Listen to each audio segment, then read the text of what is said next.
Le droit de disposer librement de son destin est enfin reconnu au peuple algérien.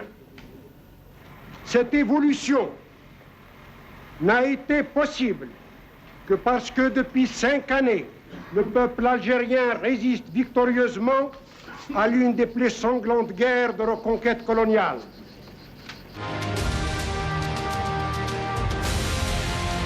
تنفيذاً لقرارات المجلس الوطني للثورة الذي انعقد بالقاهرة في 22 إلى غاية 28 أوت 1957 تم الإعلان الرسمي عن ميلاد الحكومة المؤقتة للجمهورية الجزائرية برئاسة فرحات عباس في 19 سبتمبر عام 1958. الحكومة التي تم الإعلان عن تأسيسها من 3 عواصم عربية كلفت بمهمة تسيير الثورة على المستويين الداخلي والدولي.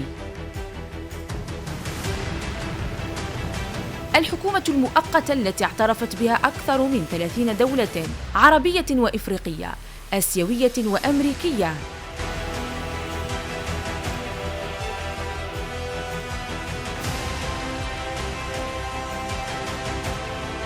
كان خطابها واضحاً منذ البداية: تحرير الجزائر.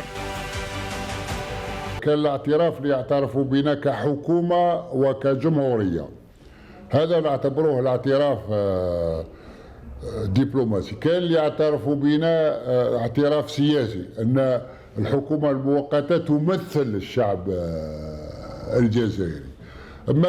ولكن الصدى كان كبير. يقول هذاك الوقت كان يقول باللي الدول اللي تعترف بحكومة هذه الجزائرية يكون لها يعني يأخذ موقف بالنسبة لها، معناها اللي يعترف بالحكومة الجزائرية ويسموه لفرنسا ينسحب سفير فرنسا من البلاد هذيك. وقعت طبعا مع تيتو مع تيتو اعترف بالحكومة المؤقتة.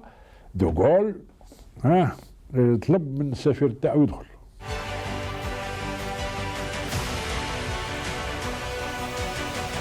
وكان أول هدف للحكومة المؤقتة للجمهورية الجزائرية هو إفشال كل المؤامرات التي حاكتها الدولة الفرنسية والرد على الدعايات المغرضة التي روجتها الإدارة الاستعمارية بعدم وجود ممثل شرعي مؤهل لإجراء مفاوضات من أجل السلام. عرفت الحكومة المؤقتة للجمهورية الجزائرية الذراع السياسي لجبهة التحرير الوطني 3 تشكيلات ضمت أبرز قادة الثورة: كريم بالقاسم، بن يوسف بن خدة، محمد شريف، أحمد بن بلة، حسين يتحمد، رابح بيطاط، محمد خيضر، عبد الحميد مهري، محمد بوضياف، عبد الحفيظ بوصوف، محمد اليزيد، الأمين خان، سعد دحلب، محمد الأمين دباغين، الأخضر بن طوبال، أحمد فرانسيس، توفيق المدني، مصطفى اسطنبولي، وعمر أصديق.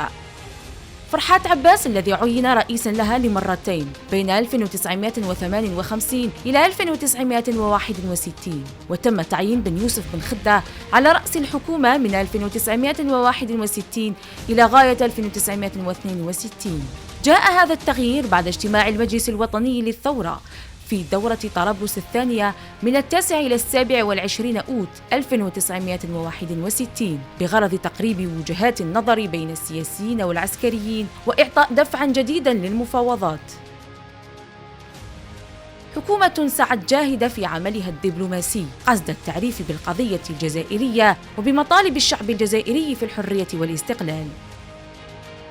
فرضت الحكومة المؤقتة للجمهورية الجزائرية نفسها ممثلاً شرعياً وصوتاً دبلوماسياً في مسار طويل، وهو ما بدأ عام 1960 في مفاوضات رسمية سرية وعلنية مع الطرف الفرنسي والوفد الجزائري بقيادة نائبها كريم بالقاسم.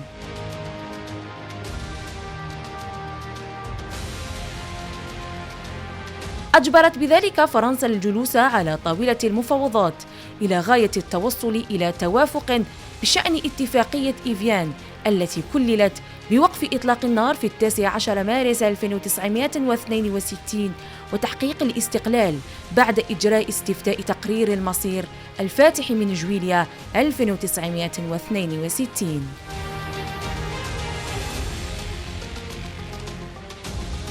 نتكلم باسم شعب مكافح يسميه الشعب الجزائري، يكافح ويضحي في سبيل حقه في تقرير المصير وحقه في الاستقلال. الحمد لله ما بقاش استعمار في بلادنا، الصرصي في الظلم في الحرب الكوف الشجعان، ضحك الرجال في الغيط والصحراء وجبالنا. ولله ما بقاش استعمار في بلادنا، الصرصي في الظلم في الحرب الكوف الشجعان.